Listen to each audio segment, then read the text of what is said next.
both worlds. This is call number 395. I can hardly believe it. And it is the month of June.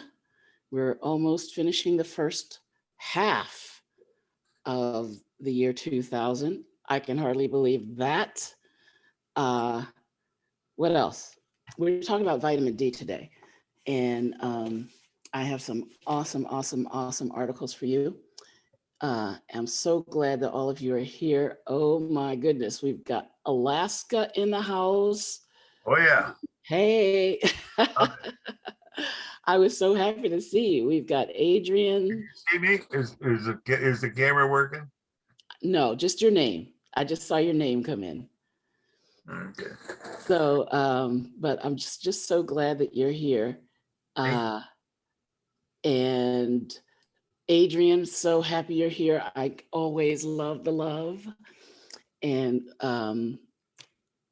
Mr. Hope, I trust will be here soon, but until he is, we'll go ahead and get started with our topic because I have a lot to share with you today. Come on in, beautiful Irene. There's Mr. Hope.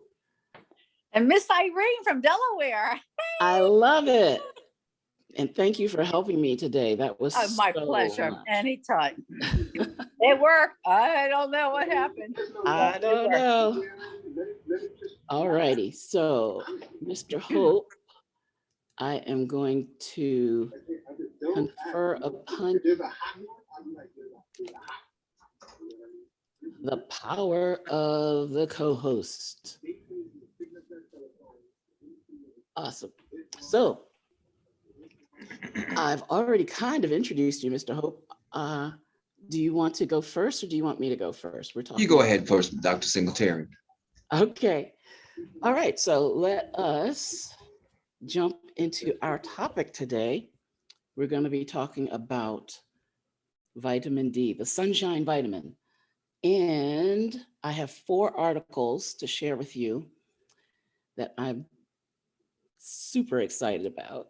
So let me pull one up.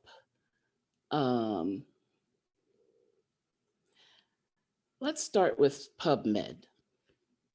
Okay, so I need to share my screen with you. And this article, I really picked more for this one illustration than anything else. But the article on PubMed.gov is about vitamin D metabolism. How do we get the vitamin D to activate in our bodies? And look at how complex this is. We need the sunlight. We need the skin. We need the liver. We need, it doesn't say here, but we need the gut to absorb the cofactors, and we need our kidneys. And all of these contribute to how vitamin D is activated in our bodies, how it's made and how it's activated. So I love, just this reminder of just how all encompassing vitamin D is in the body. So this article is called Vitamin D Metabolism and Guidelines for Vitamin D Supplementation.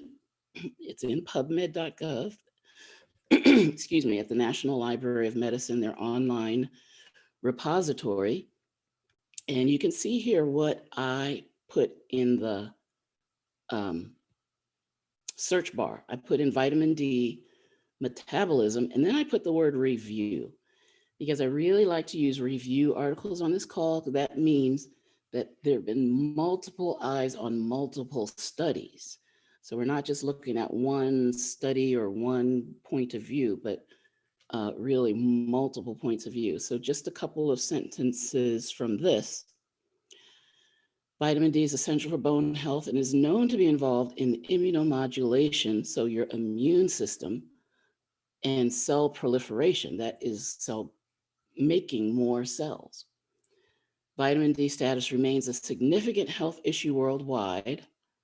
However, there's been no clear consensus on vitamin D deficiency and its measurement in serum, and the clinical practice of vitamin D deficiency treatment remains inconsistent. And I know that you've heard different things about how much vitamin D do you need, how much sunlight do you need, and I have a great headline for you later on about sunlight. I can't wait to show you, but I want to get through some of the basics first. So you saw how many organs are necessary to make vitamin D. Well, what organs are affected when you don't have enough vitamin D? So the question is vitamin D deficiency. And I got another article for you. And it's called, and it's also from pubmed.gov. It's called the Immunologic Effects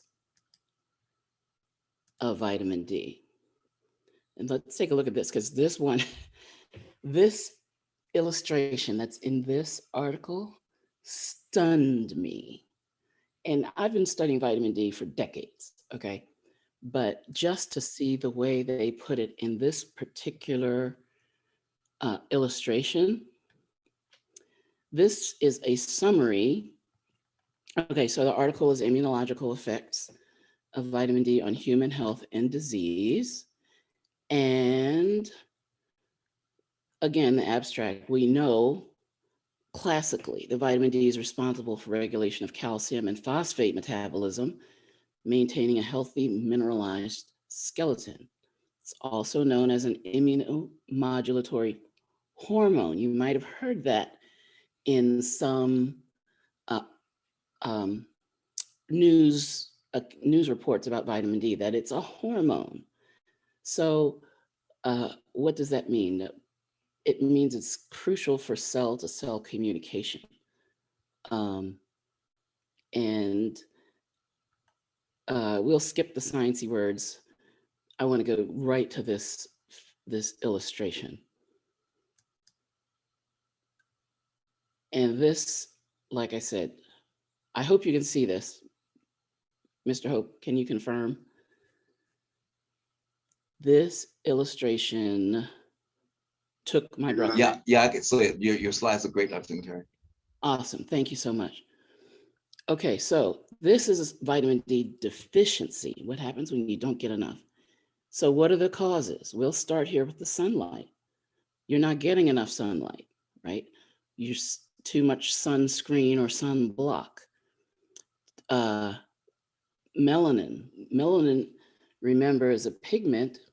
It makes the different colors of skin, and it acts inside the cells like a little umbrella. So melanin blocks sunlight to a certain extent. High latitudes, winter, and air pollution, right? But look at the diseases associated.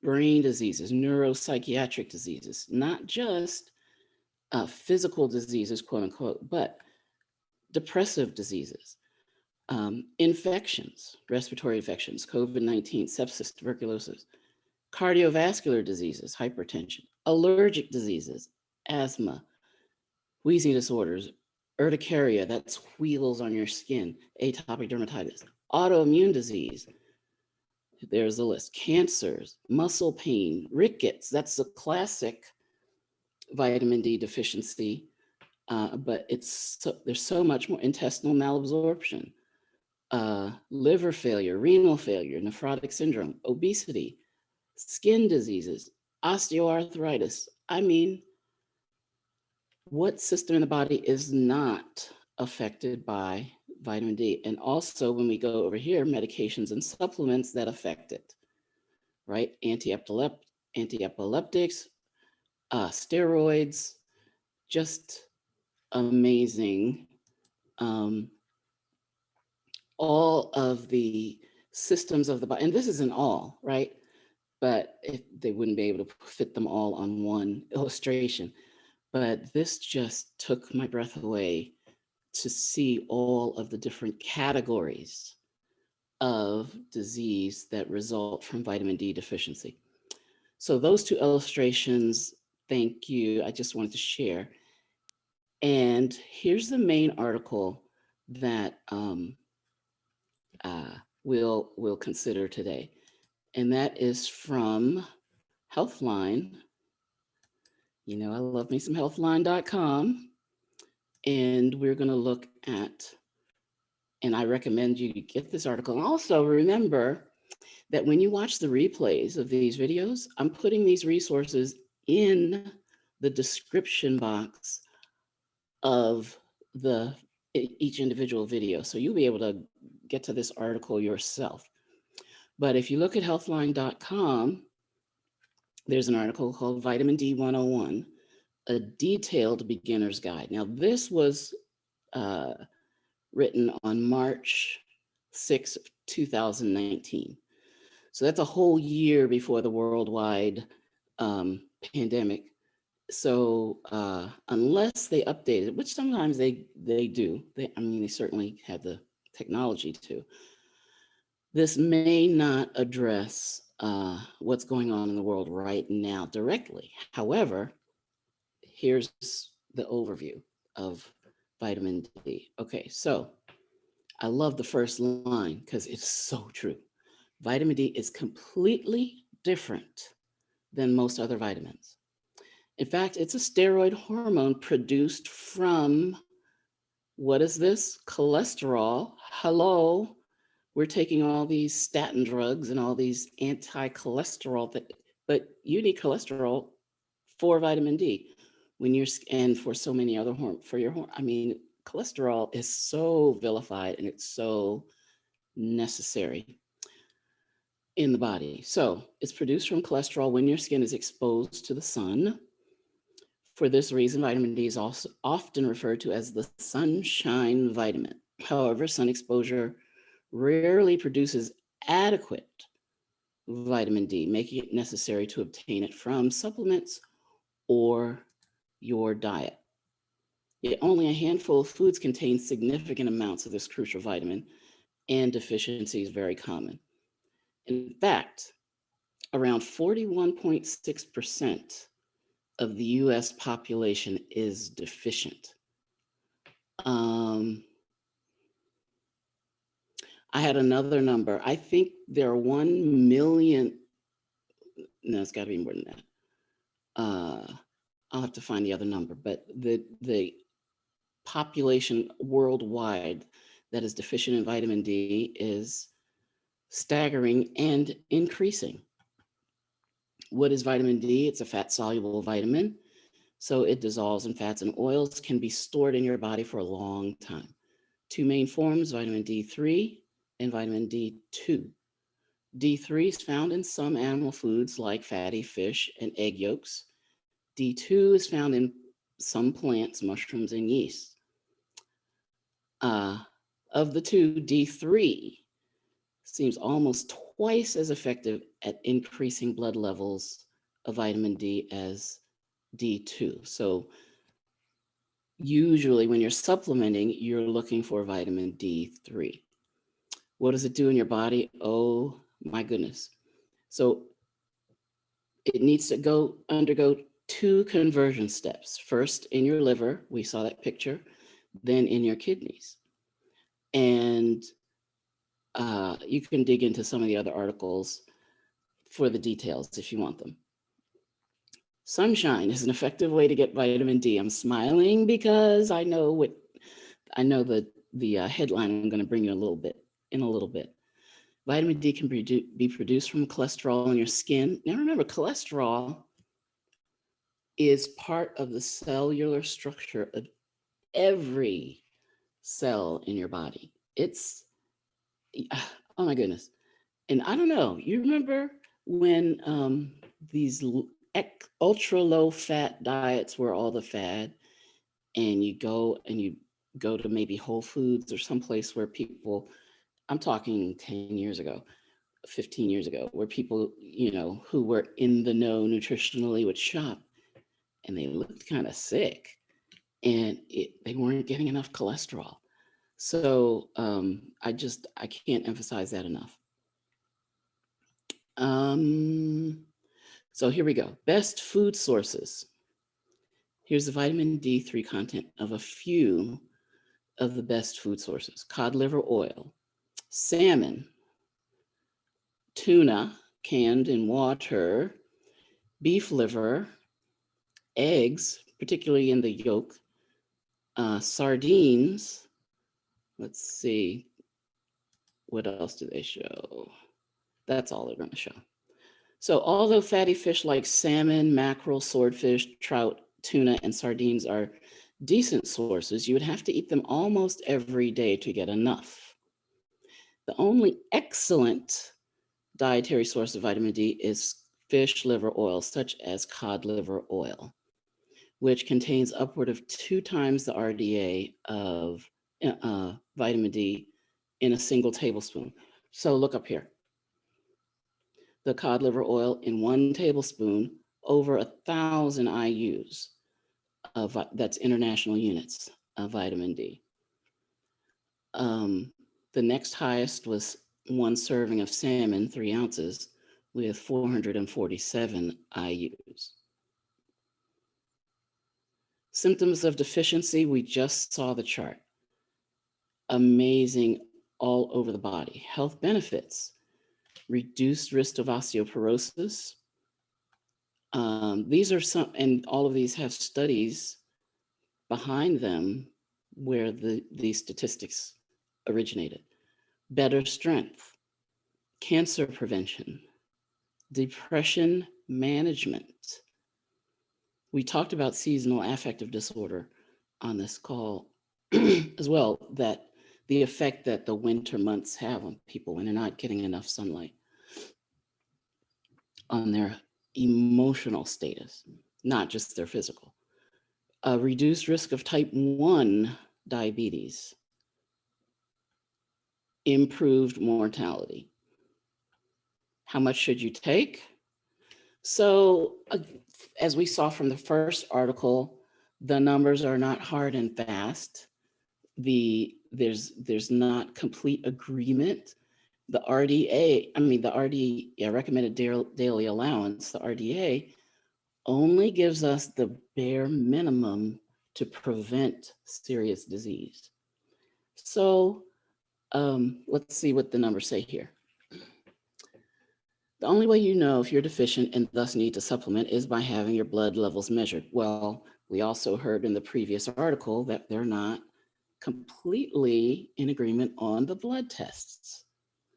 Okay, your healthcare provider will measure the storage form of vitamin D, which is known as calcifediol. Anything under 12 nanograms per milliliter is considered deficient. Anything above 20 is considered adequate. What does adequate mean? The RDI, recommended daily intake for vitamin D, is as follows. For infants, 400 IUs daily. Children and adults, 600 IUs. Older adults and pregnant or breastfeeding women, 800 IUs. Again, these are minimums for preventing disease. According to the U.S. National Academy of Medicine, the safe upper limit is 4,000 IUs. Let me tell you, these days, and I don't know what year that study was done, but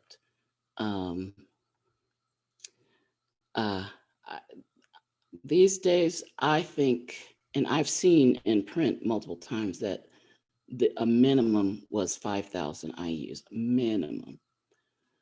Okay, so that is the article with the basics, a detailed beginner's guide.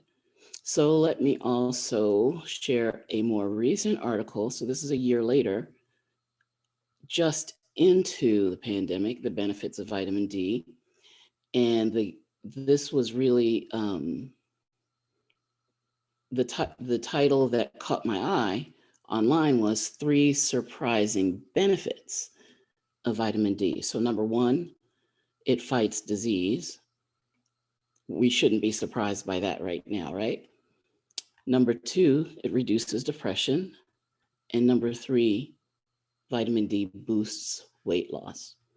Okay, so I will and here's some food sources: salmon, sardines, egg yolks, shrimp, milk, cereal, yogurt, and orange juice. And you see this fortified. So these are foods that vitamin D is added. And what I don't know, and I don't even know if they're labeled, but are they fortified with D2 or D3? So we're gonna need to be savvy and read the labels. Again, how much do you need, et cetera, et cetera, et cetera. All right. So here is the headline that I loved. Okay. So for optimal health, here's a quiz. How many steps do you need to take in a day? I know everybody's thinking of a number in your mind. 10,000 steps, right? We've heard this. I don't know. Were they trying to just sell pedometers? I don't know. But your phones now can measure your steps just from the location apps in your phone. Okay, here's the headline I loved. Wall Street Journal. For better health during the pandemic, is 2 hours outdoors the new 10,000 steps? So, and of course, we don't have consensus on vitamin D. We're not going to have consensus on this, but I just love the fact that the importance of sunlight is being highlighted and the benefits that it will bring, particularly in this crucial time. But every day is crucial when you're above ground, right? We want to have as many healthful days above ground as possible. All right. So I think we will bring our personal call, our Kangen water ray of sunshine to the forefront, Mr. Hope, Mr. Terrence Hope, a Magic 6A distributor extraordinaire. Would you care to give us some comments today about sunshine or about Kangen water? What say you, sir? What say I, says you? Well, I say one or two things. It's funny what I've learned to do. Oh, I know I'm not in my proper lighting, so sorry, everyone. But what I've learned to do is hit my audio first and unmute that so I can begin speaking, and then I hit the video.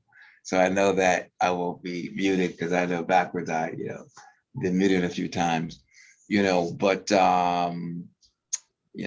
I really love what you're talking about today with the information about the sun and the information we need to know about, vitamin D. So many people are not aware of the nutrition that are necessary for us to function properly. And, because of that, people don't get what they need, for proper health. When it comes to vitamin D, people certainly don't get that. I can echo what you were saying because some years ago, I was on a clinical trial as a healthy volunteer. One of those things where they test your blood, they look in your eyes, they x-ray you, they will do all these things. And of course, for me, I'm not really open to being invaded upon. So nothing invasive. Although I let them do one thing, they took some little piece of a muscle and I regretted it But in order to be A Okay, healthy what is a volunteer. little piece of a muscle? Oh my That's- God. I wanna I didn't know. know what this lady did to me. I looked the other way. She said, I'm gonna take a little snippet of a muscle so we can take a look at that and da da da da da. And I didn't. I saw. Yeah. So I said, "Do what you got to do." I turned my head the other way. What she did, and I didn't feel anything because they numbed the area, you know. And then later on, I looked over and I got to see the device that they used. I mean, it was this long and like this thick around, right? Ooh, And I'm sitting there like, you put that in my leg? so it was like a punch biopsy. Yeah, Yeah. yeah, Okay. yeah. And I didn't know what that even meant at the time, Uh-huh. you know, but I can tell you that it would never happen again. I had a little limp after that, after a while. No doubt. No doubt. That went way into my core. And I was like, wow. So my body eventually healed it, you know, but so the whole point of this is what? That you need where's my thing? Here it is. You need they need healthy volunteers if you're going to do a clinical trial. Mhm. And in the healthy volunteers, they do blood tests, and what they're looking for is all your nutrient levels to be where they're supposed to be. In particular, your vitamin D levels, right? Now, I'm a purebred Caribbean second generation American, Caribbean man. right? So my grandparents are from Barbados, Antigua, and Montserrat on both sides of my family, my father's parents and my mother's parents. So that leaves me here being full-bred Caribbean. So I love the sun, is the point. So I'm always in the sun. You know, you will find me in the summertime on the sunny side of the street. If there's a sunny side of the street, I'm on that. I do not spend time in the shade. I walk outside, I'm open, you know, always in the sun. I lay out and try to get suntans. That was a big thing we did in New York City. You know, you do that in the summertime, no matter where you are. You take a blanket, you go someplace and you get sun. That's what New Yorkers do. So when I went there, what they told me was, well, here's a few things. One, I'm in the sun all the time. I sunbathe in the summertime. I eat salmon. I eat dark green leafy vegetables. This is my diet. They said to me that I was one of the most rare cases of a person who was actually vitamin D rich of all the healthy volunteers they've ever had. Wow. And that was at the National Institutes of Health, you know, clinical trial and healthy volunteer program. And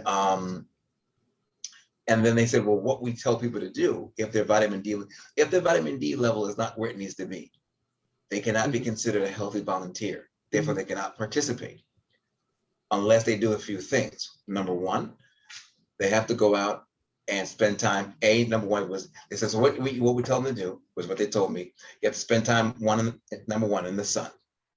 Number two, they recommend they eat dark green leafy vegetables. But I think number two is actually salmon. You know, what you're talking about in terms of the fatty fish, salmon and tuna steaks, you know, tuna. Then there was dark green leafy vegetables. And then they referenced milk. They said milk has been touted as a source of vitamin D, but it's actually not very good for it at all. So, you know, if you drank it, but it's not really, and then of course you can supplement. And then if you do all these things for 2 weeks, then you can come back and get retested to see if you can be a healthy volunteer. So everything you mentioned about vitamin D in your talk, which was beautiful. I love the presentation and the slides you used, or the sites that you were able to show and share on the screen.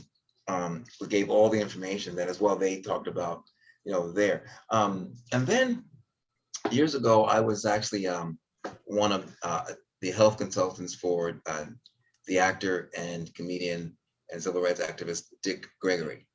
And so Dick Gregory and I spent a lot of time around each other. He would share a lot of information with me. And he always had these incredible insights into things people didn't think about. And one of the things he shared with me was, he says, well, you know, and this is going to be interesting, folks. He says, you know, when it comes to Black people, people of color, many of the Black people in America are actually under the wrong sun. Yeah. Yeah. Hmm. And he said, so he says, you know, so white people or people without melanin absorb vitamin D much quicker. Yes. People with color, Black people, it takes longer, right? Now, why is that? So we are mostly going to be in tropical environments, places where there's more sun, ergo, the darker pigmentation. Africa, Caribbean, so forth. So we have to be protected from many of the rays of the sun. And so we have more melanin to protect us. Therefore, it takes a more intense sun for us to absorb the level of what we need to synthesize vitamin D and produce vitamin D3. Hmm. So you're not really getting that if you then travel and change your environment to like Switzerland, Sweden, Iceland, Alaska, you're not getting what you actually need for your full nutrition. So you will actually be nutritionally deficient living in the wrong land for your body type. Wow. Well, let me tell you, when I've been to Ghana, Togo, Burkina Faso, Nigeria, like I used to do it was like a pilgrimage. I went every year. Yeah. And that sun is no joke. I burned, like I had to cover up completely. So Like you thought you were African lineage. You ain't I been here long enough. We're I gonna thought, teach you. I had the DNA test, but no, I didn't. My parents, though, my dad, 96% African, but when I wear Birkenstocks in Africa, and for some, I don't know, I had that in my mind, and we did a lot of walking, and it was very good. And my feet got burned everywhere. They were exposed. I mean, if I forgot to put sunblock on my little toes and on the tops of my feet, I was in trouble. So thank God for Bach's flower remedies. That was the Right. first time I really was 100% convinced of the benefits of quote unquote alternatives, because someone that was traveling with me, another physician, actually, surprisingly enough, had some Bach flower remedy cream with her. And I had studied homeopathy, and I was like, okay, what's this? But man, I was in pain. I was in distress because of the intensity of the sun on my skin. And overnight, the blisters, everything cleared up overnight. So, yeah, flower essence, I heard of that. again, It's a like liquid you take essential internally? oils. I beg your pardon? It's a liquid you take internally in the body? No, this is a cream. This is a cream. Flower But they essence. have a whole line of, you can go, they have a whole line of flower essence products. But that was, like I said, that was the first time I really had a demonstration personally of the power of essential oils and the benefits of all of these natural plant substances that we can use in real critical situation. Well, it's nothing critical about a little sunburn on your feet, but it felt critical to me. I'm sure it did. I'm sure it did. So there was an article that came out just today while you were speaking that I noticed. It was talking about sunscreen and its causing of cancer. Of course, if you're putting on traditional sunscreens, there are many chemicals in that sunscreen. Let's start with that. Yeah. And with those chemicals, they can get absorbed into your body, can create a different level of toxicity issue going on. But of course, if you're using sunblock, you're also missing out on what you need as far as the ability to absorb the sun rays to produce your vitamin D. Yeah. So uh, some of these things we've got to be. I was trying to pull up the article because it was on the front and I couldn't find it. But these things are are very, very important. Um, and so good to know. Good to know. Did you want to check to see if anyone had any questions for so far?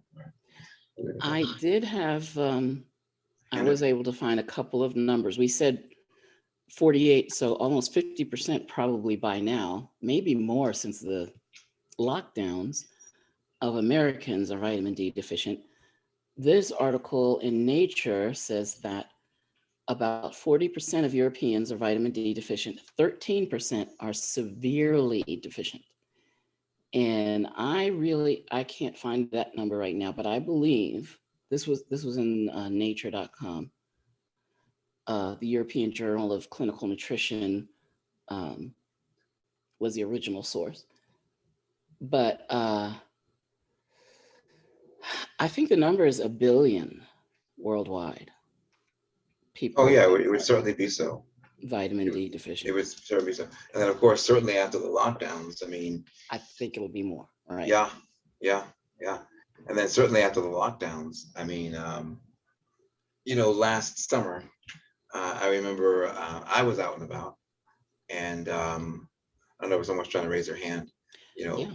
but I was out and about, and what I would take a jog every day, and then I get back to my work, and I go to the store. So I was, but people were not, and they had closed all the swimming pools, and Mhm. we're talking like May through September, May, June, July, August, all those great hot summer months.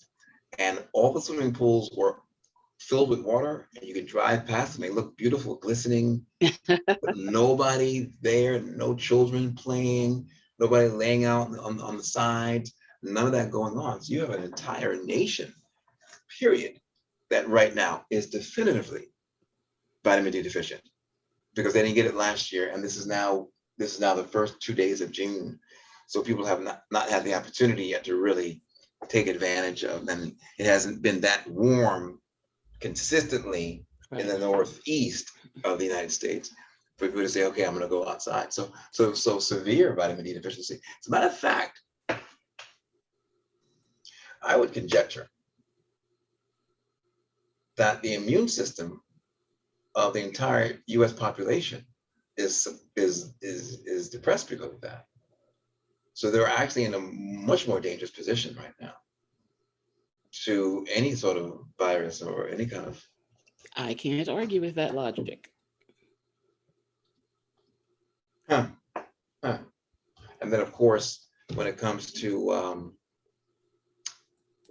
your immune response, I mean, many people have taken the shot, but your body will still need to have a nutrition level Hello.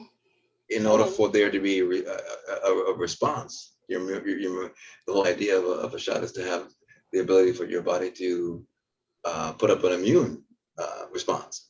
Well, what are you going to respond to if your nutrition level is deficient?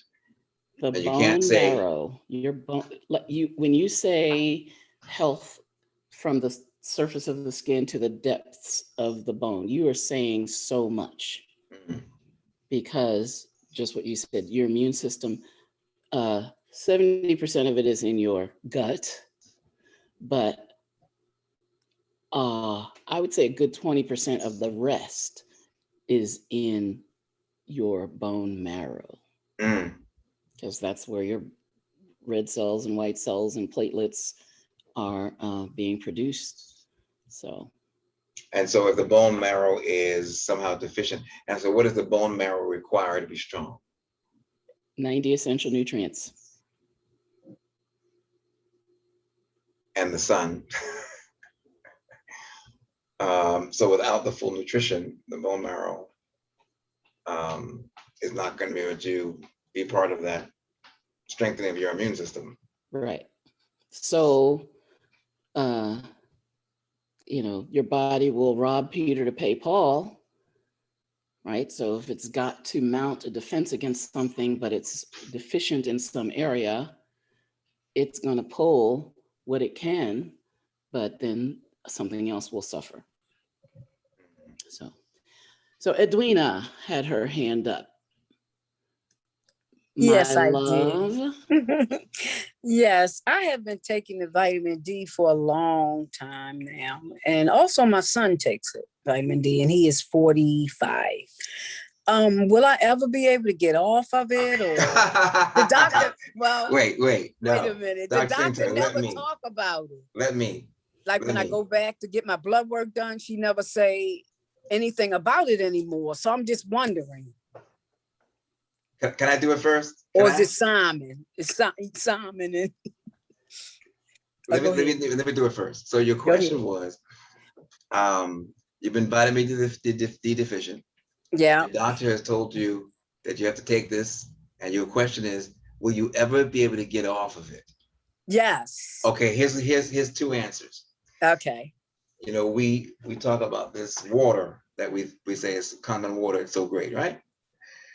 And when people say to me, "Oh, that water, it's good for you," you know, well, should I always have to drink it? Well, it's the best water, right? I said, well, yeah. Do I have to drink it all the time? I said, you have to drink water anyway. You can't live without so that water, answered the question. right? Yeah. So now I'll reflect on your vitamin D question. When can I get off of it? I'm gonna tell you right now, never, because it's not a prescription drug. Okay. It's what's supposed to be in your nutrition, your regular diet. So you always, you eat every day because you get hungry. Guess what's supposed to be part of that diet? Vitamin D intake in one way or another.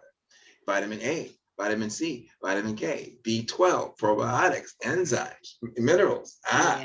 Yeah, I'm on a 90-day extension. Good. So if you want to starve, yes, you can get off of it all of you want. You could starve, understand that, but you'll be to get off of it. So we have to think of it different. So we're not talking about prescriptions. We're not talking about vaccines. We're talking about just food. Okay. So when can I get off of it? You bet not. Never. Okay.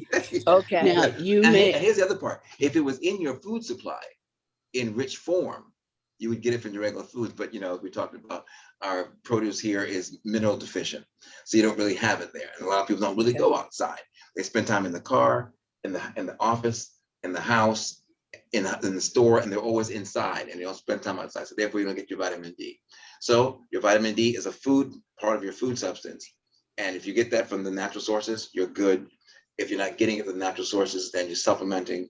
But yeah, it's not something you want to get off of. You may, Edwina, and you can have the blood test for this. You may be able to get off the prescriptions because of the supplementation that you're doing, right? But you need something every day.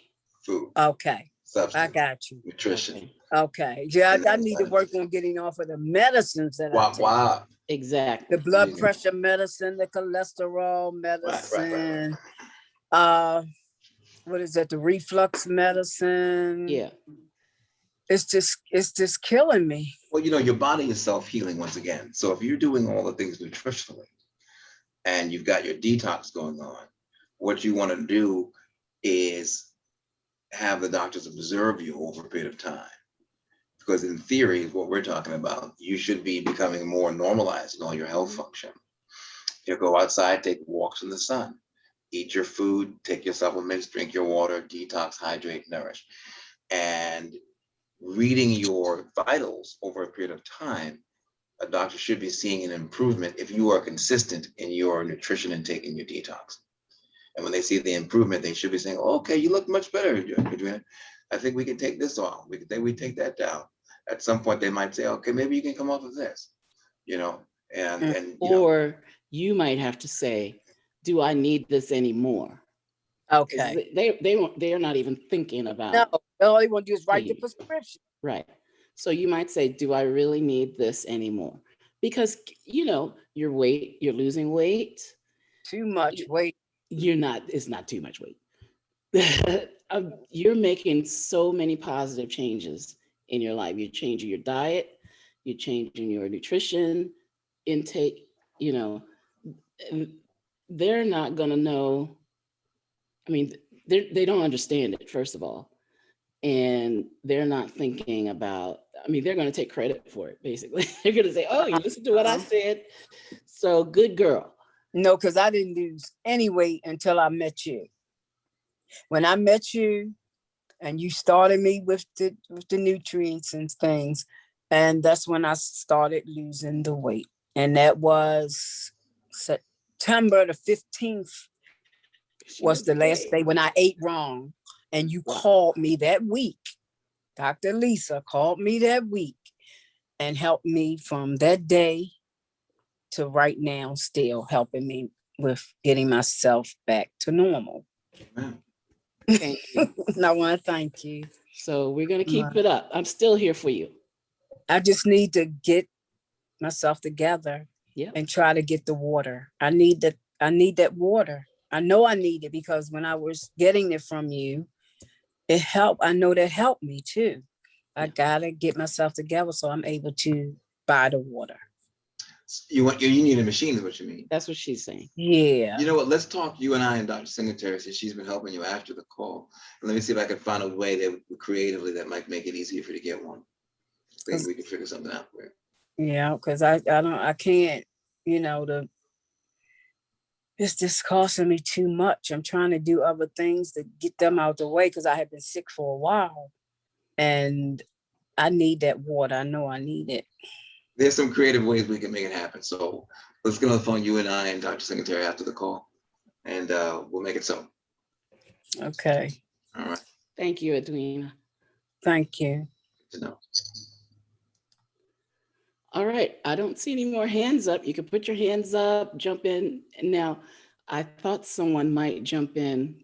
I know Hyatt's got something to say. Yeah, I see she's unmuted herself. So we'll get to you, Hyatt, just a sec. When you mentioned not swimming because the temperature isn't so warm, we got somebody on the call from Alaska who swims every day. He swam through amazing environmental conditions. So listen, I'm made for the tropics. I'm not part of the Polar Bear Club. I get in that icy water. I know. You're not gonna jump. You're not gonna jump in it. I jumped in the Atlantic Ocean in October once. Ooh. Once. Okay. Yep. All right, let's go to Hyatt and then we'll get to Irene. Yeah, it was very good information you have shared with us, Dr. Lisa. Thank you. And a lot of people do not know the importance of vitamin D3. And, it's so funny because throughout our 200 years, doctors in different communities have been battling the importance of it back. And and now it's proven it's actually helping to fight against infections and bacteria, and also increase the survival rate when it comes to COVID. So yeah, I have my own story about how I overcome my health challenges by using the Balance On, which contains the vitamin D3.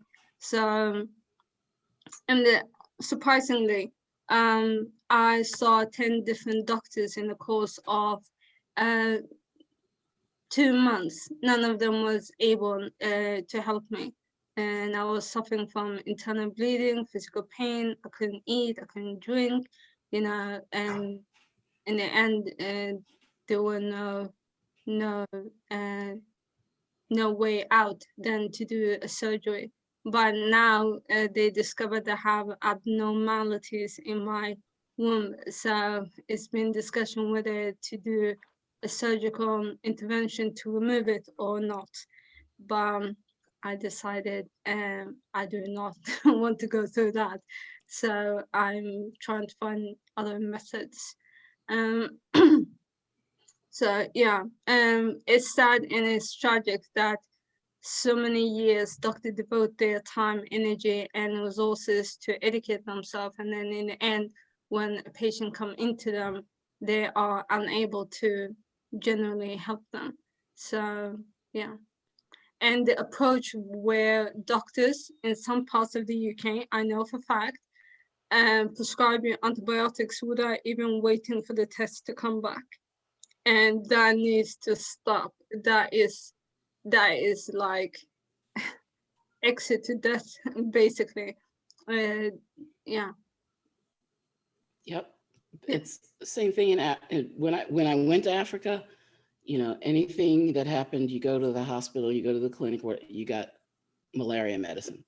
Car accident, you got malaria medicine. You know, like whatever, that was just the go-to. And yes, antibiotics, not only in England, but in this country, the way we prescribe, I'm now taking the heat for the entire medical industrial complex. The way we prescribed antibiotics was not only not helpful to people. I mean, there were some, of course, there's some, but the antibiotics knock down maybe the bacterial population that's in the body or in a wound or something, but in the final analysis, the immune system still has to take care of that infection. And of course, what the antibiotics do to the gut completely throws it off balance. And, you know, again, that's 70% of our immune system in Yeah. the gut. So there are better ways, but we're not taught that. We're taught that those better ways are a waste of money. And, you know, they just make you have expensive urine or all the things that, you know, the cliches that are in our textbooks. It's not just something that is passed on by word of mouth, but our textbooks, our pharmacology books say vitamins and minerals are a waste of money. Exactly. And this is why I'm so passionate about this. And I am on the process of writing a book about this. But the truth, what people should know and not. And it brings up the controversy within the medical field and the challenges people like you and I go through. Like Edwina, she suffered from multiple conditions. She tried to lose weight. She struggled. She has no guidance, no support. I mean, it's a blessing, you know, how people connect and got together and people advise each other. And I think this is the new shape of movement that is gonna take over the course of how people improve their health and sustain a longer, healthier life. But in genuine sense, our medical field have failed. And I think generally it is meant to design to make money on the expense of people's stupidity, ignorance, lack of knowledge, and you know, people by default, we are all lazy, you know, always try to find the shortcut, but there is no shortcut, you know, and in truth, honest, we have been brought up to believe how things work, but in reality it's something completely different. And I read a lot of books, and especially books written by different doctors, and each one of them through their own journey of health challenges realized the actual essence of life, you know, how things actually work, how they manage to overcome. And there were a specific doctor who he was severely sick, and he got in and out hospital. And when he came back in the third time, the doctor stated him as end of life, you know, and he was like, no, that is not gonna happen. And he decided to fight. So he contacted his own friends who were doctors to help him in a different way to overcome his condition. You know, there is another doctor called Dr. Mike in Australia, in Brisbane. He suffered from bowel disease, and he's, you know, he had to go through the hardship himself and use quantum medicine as a method to overcome his health challenges. And now the only thing he talks about is quantum medicine. And through that, he managed to help other people, you know, and this is, sadly, that is the course of life. But why does people have to pay a huge price to get the right help they need at the right time? And I can't stress it enough what you've been saying about the vitamin D3. It is such a fundamental, but you know, combined with other nutrients, like I can't stress it enough, with magnesium, you will build a stronger immune system, and you will get rid of your high blood pressure, your cholesterol, and diabetes. There is such a profound difference it makes internal. So it's just, this is highly needs to be yeah, out there to the I'd like world. to hear you speak. Thank I'd you, like to hear Howard. you speak. So you do so well. You know, and I would say honestly, you know, when it comes to the modern medicine and the scientist and the doctor, you know, where the real issue is their medical school curriculum. And we did a talk, I think, sometime not too far distant past. We talked specifically about what happened in the early 1900s with the curriculum that included nutrition and detoxification and, you know, herbal answers and so forth, was changed in the medical school programs, so that, you know, if you went to school prior to a certain, you know, period of time, early in the 19th century, um, you would have learned more of what we're doing now, which is really medicine. What does the body need to heal? What nutrition does it need? What herbal answers are there? What, you know, ways can you approach things without harming? First, do no harm. Yeah. And then look at the curriculum that medical doctors were taught after that. And so it became, instead of more nutrition based and detox based and herbal based, it became pharmaceutical based. So you will go to medical school and you'll learn, you know, anatomy, biology, physics, you know, organic, you know, chemistry, organic, you know, biology. But then when all that is done, you're then trained on the application of pharmaceuticals. So the big missing gap is, now you have all this knowledge about the body. How do you apply your knowledge to help the person? And you're not really given that. And because it is the medical school program, you don't recognize that something is wrong because it's all that you've ever been taught.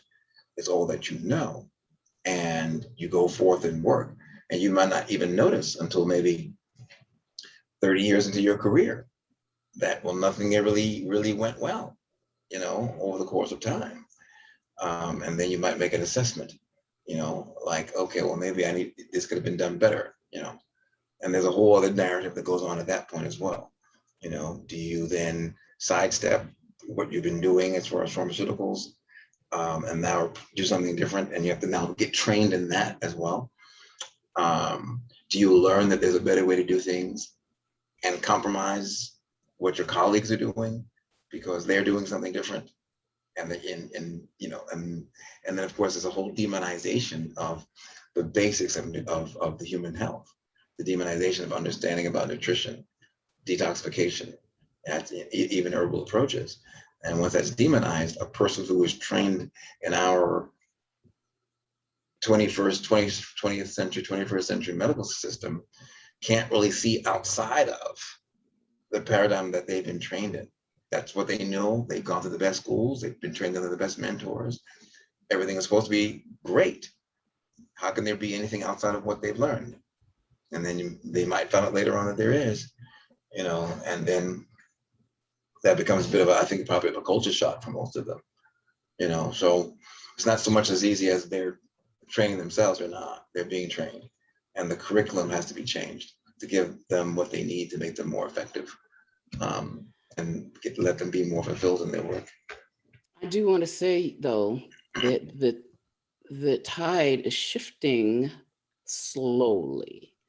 And the evidence of that is, for instance, a conference I went to now 2 years ago, where the speaker asked in a room of, let's say, 300 physicians that were there for continuing education, how many of you take some kind of multivitamin or mineral complex? Mm.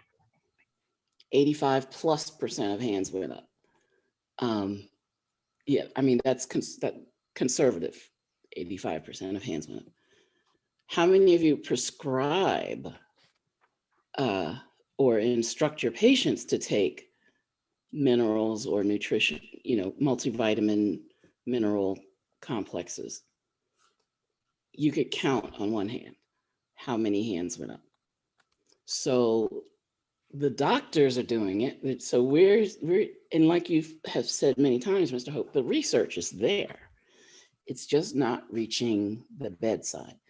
And it's in large part because of the medical, pharmaceutical, industrial complex. So thank you, Hyatt, so much for your passion and for your contributions. And we love that you are on the call. Thank you so much. So Irene has her hand up. Let us bring her to the floor. Great. Good to hear me? Loud and Perfectly. clear. Okay. All right, Terrence, this is for you. Every month, my husband does the cleaning of the SD 501. Yeah. Okay. Now, after it was cleaned, it had, it stayed in the cleaning solution for 5 hours. Now, what I've noticed that after it cleans, like maybe 3 hours later on, the machine automatically goes through a cleaning process. Hmm. Is that normal? I have a filter underneath, underneath my kitchen sink. So I'm just puzzled. Is that normal? Well, the machine will always go through a cleaning process periodically after every 15 gallons of water is Yeah. poured. I Or haven't 15 even minutes. used 15 gallons. Well, how frequently are we saying that this is happening? I've noticed it quite a bit. Now, because now, so what you're saying is it's more frequent than you're accustomed to. Yes. Yeah. Hmm. I mean, I know it's just my husband and I in the house, and then we don't use 15 gallons to drink water. Hmm. And we clean the system once a month, go through the cleaning process. And I've noticed, I go, this is not normal. Hmm. That's my opinion. Huh. Well, it should be cleaning itself like that. Because I know I will use it. And then every, I don't know. Like I'll Something use, about- like periodically it does notice of cleaning is what you're talking about, the notice of cleaning. Yeah, it says going through a cleaning process. Notice of cleaning. Yeah. And it's just more frequent than usual. So is that like every time you pour the water, it's saying notice of cleaning? No, it's sometimes like every 3 hours, something like that. But we don't use 15 gallons. I know. Well, that's also normal. That's also normal. So it will continue to flush itself, Yeah. and it should have been doing that before. You might even leave it dormant for a while and come back and it's saying notice of cleaning, because it's, it's a process that should be happening. So Right. maybe the sensor for it was blocked before you cleaned it. And now it's back to more of a normal, what it would be doing. But that's okay. I mean, as long as it's not doing it every time you turn the water on. No. Turn it on. No. So that's more normal. I think probably other people on here could attest when they use their machines, it goes on more often. Mm-hmm. Okay. Yeah. And it's good to do. You want it flushing. Right. We do at night leave it on beauty water. Big time. Okay, we leave that on and we leave the machine on, so we're not pushing the button all the time to shut it off for the night. So Right. we leave it on and just put it on beauty water. We run it for a few seconds and then we just, just shut the valve off and leave it on beauty water. Yeah. So yeah, you run it for about, I run it for about 30 seconds Yeah, and then turn it off. That Yeah. that reverses the polarity on the plates, which kicks off the calcium deposits. It leaves the beauty water as the last water on the machine, going to the machine on the plates, which Right. will continue to eat away the calcium residue and prevent any kind of mold buildup. So it's the best way to keep your machine in perfect condition. It's a bit of a parallel to the citric acid powder, so it's highly recommended, and you get good results that way. Yeah. okay. So it's okay. I have a filtering system underneath. We have a filtering system through the house because living in Delaware, I've noticed that a lot of the taste is not the same. The water's different. Yeah, you might want to consider a pre-filter. Well, that's what I have underneath the sink. I have it underneath the sink and it goes through the pre-filter underneath there. I think I'll send you a photo of what I have underneath the sink. And then I have canisters or tubes like oxygen tanks underneath the house to clean up. Anyway, so that was my question. I didn't want to be running. Yeah, I don't hear you. Do you hear me or I don't hear you?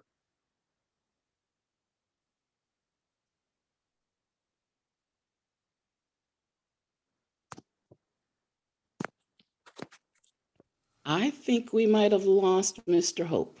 Oh, okay. But he did answer my question, Yeah, I don't see him. But yeah, okay. So you brought up a couple of excellent points about machine maintenance. Yeah. The pre-filter, we did a whole show on pre-filters. So totally recommend that.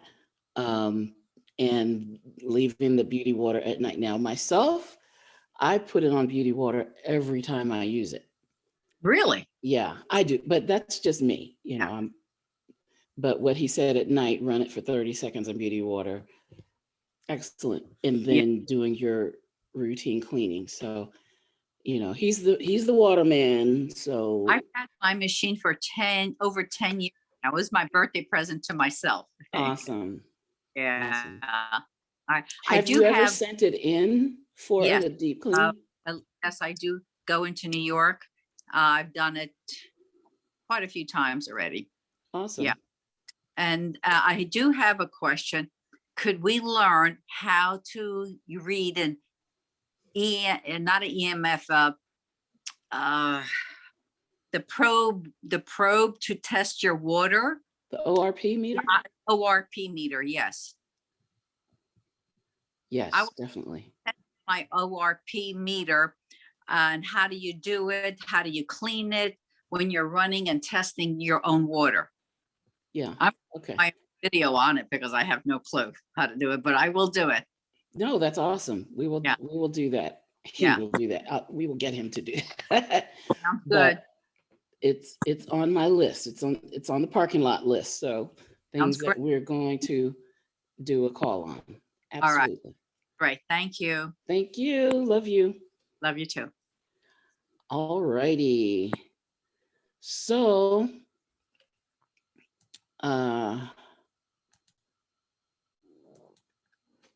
here we go. All right. So this has been an awesome call. I say that about all of them, but I really believe it. But it's really, really special when we have people participating from all over the world, asking questions and giving us their just increasing the value of the call. So thank you. Mwah. We will, so this was call number 395. And the title of the call is Vitamin D and ... And I never told you why I named it that. So before I end, I'm going to really quickly, I think, show you why I named it Vitamin D and ... So let me share my screen one last time. And that's what I searched just in a Google search.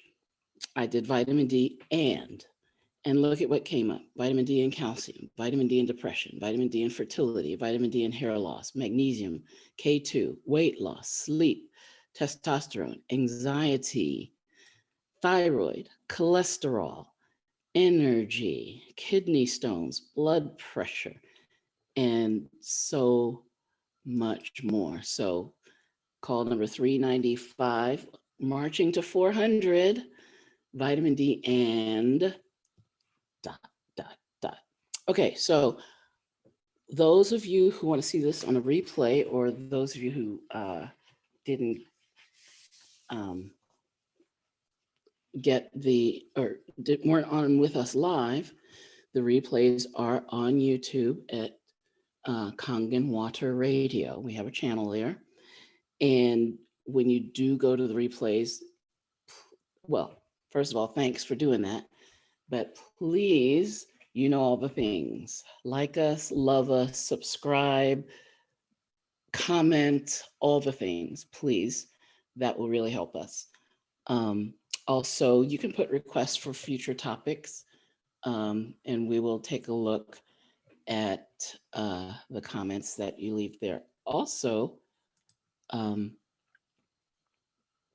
do want to let you know that we do have the archive. So on the YouTube, we have the last 16 or 17 videos, because that's when we went from just the call format on freeconferencecall.com to video format with Zoom. But you have access to all of the previous 300 and X number of calls by getting our call topics log. By getting that list, you have one-click access to all of the calls. And how can you get the log? Well, if you go into the YouTube, into one of those videos, I've put in the description box all of the articles that we referenced during that call, and also links to the call topics log and links to our entire YouTube Facebook list. Also a link to, I think, oh yeah, for sure, the 12 bad foods video, because everything starts with what we eat, right? So, and remember, it's more important to avoid the bad foods than which of the good foods you choose. All right. So thank you for that. Also, contact us. Our contact information is also in that description box. And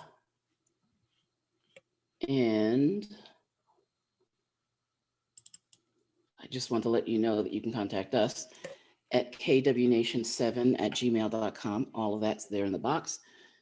kwnation, the number 7@gmail.com. You can call or text area code 866-526-4368. That's US toll free, 866-526-4368. If you're overseas, you can use our overseas line. That's +44 0800 086 9793. That's our UK line. Country code +44 0800 086 9793. Uh-oh, I heard a little echo. That means me. Mr. Hope's back. Yes. I don't know. I pushed a button and the power went off, and I was like, I hate okay, when that happens. really? It's like, but just to finish real quick, to answer her. So she might want to get a pre-filter.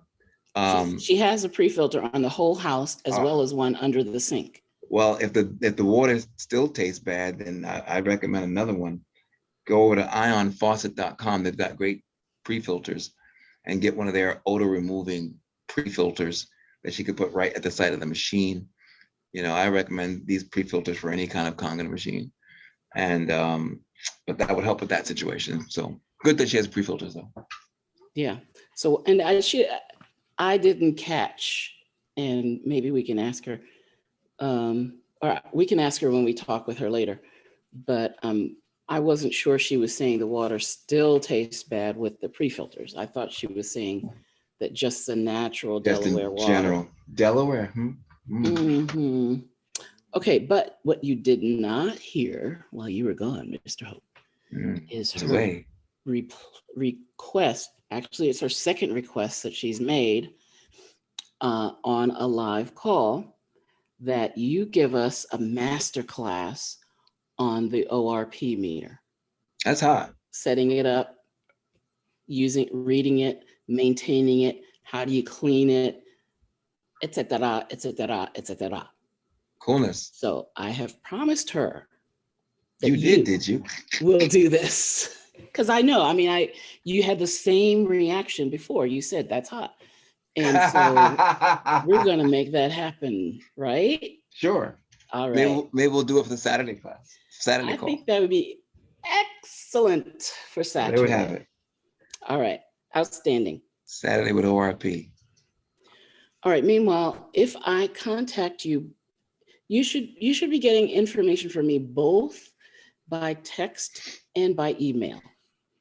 If you're not getting emails from me, please text us your email address, because I really want to be able to communicate fully with everyone. But more and more, I'm putting information directly into the description boxes of the calls, so that at your fingertips, you have the resources that I use for that particular topic. You'll see the actual articles that I glean this information from. So, Hayat, Can you I? unmuted yourself. Yeah, I just need to kind of say something. The other day when we had the Zoom call, I went in and discovered that I didn't realize how much people were actually dying from depression on a daily basis. Now, and then I went and connected with a group of people that was over 10,000 of, members. And then apparently all of them suffer from some form of mental health issues. And and the community are based on people open up and sharing the stories and not actually providing a solution. So what's the point? And it's so destructive to some degree, because people are there sharing in order to get a solution, but they're not getting it. And it's just, and I reached out to some, and this particular lady was keen, and they blocked us out. And I was like, okay, I didn't do anything wrong. I didn't even try to sell her anything. I just said, and neurological, pain is something I've been living with for so many years, etc. So I said there is always a way of managing it and solving it, and as I didn't realize I was actually watched, so they end up blocking me. Can you imagine? So I just, Oh, yeah. so what's the purpose of having those sites if people are not allowed to connect and provide a solution?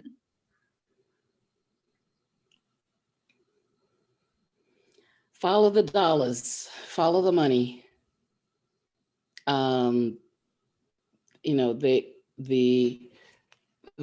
been studying marketing, and that's a whole nother call.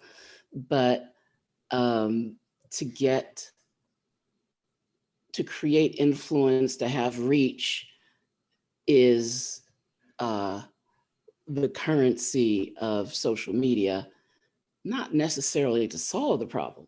And this is also true in the medical industrial complex. This is true in, one of the main physicians that we follow, found a treatment for muscular dystrophy, sudden infant death syndrome.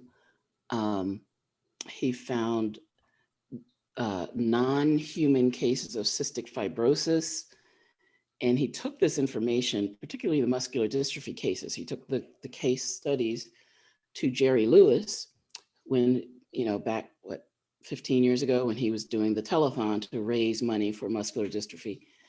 And Jerry Lewis was so excited because there was a way to actually help these children to, to improve their symptoms, or even in some cases to cure them. And he had proof of case studies in front of him, and Jerry Lewis took those cases to the Muscular Dystrophy Association and said, "This is so exciting, we have to get the news out, we can help these people." And they fired him. And they no longer have those telethons to raise money, because they couldn't raise the money without him. They tried, but they would rather get rid of the telethons and fire Jerry Lewis than to bring a possible help or even cure to the people that they're supposedly trying to help. So yeah, follow the dollars. Follow the dollars. So I actually met one of the phone call operators from the Jerry Lewis muscular dystrophy telethon, and they explained to me the process that was going on there. And I think they arrived, I think they were there when Jerry was there, and then after he was gone. And they were never told why he wasn't there. They didn't understand it, but as the things went on, something didn't seem quite right with the machine they were using to reach out to people for help money. okay. And a question of where that money was going. And he actually quit one day. The worker told me. He said, "Something's wrong here. I don't know what, but something's not wrong." So it became just a machine to make money, but it wasn't out there to help kids. Yeah. So I'm so glad we have a community here where we can bring these things to each other, and we'll stay on as long as we can. And Yeah, they right. kick us off. That's another reason I want your email addresses. So in case they kick us off, we can still communicate and still share and be a community. So thank you, thank you, thank you. We love you. And we will see you on Saturday for our ding, ding, ding, ding, ding, ding, ORP meter masterclass. Yay. With Mr. Hope. So maybe I'll do a little background on what ORP is. And Mr. Hope, you will take it away. Aye, man. My pleasure to help. Thank you all. We love you. Take care, everyone. Have a great rest of the week.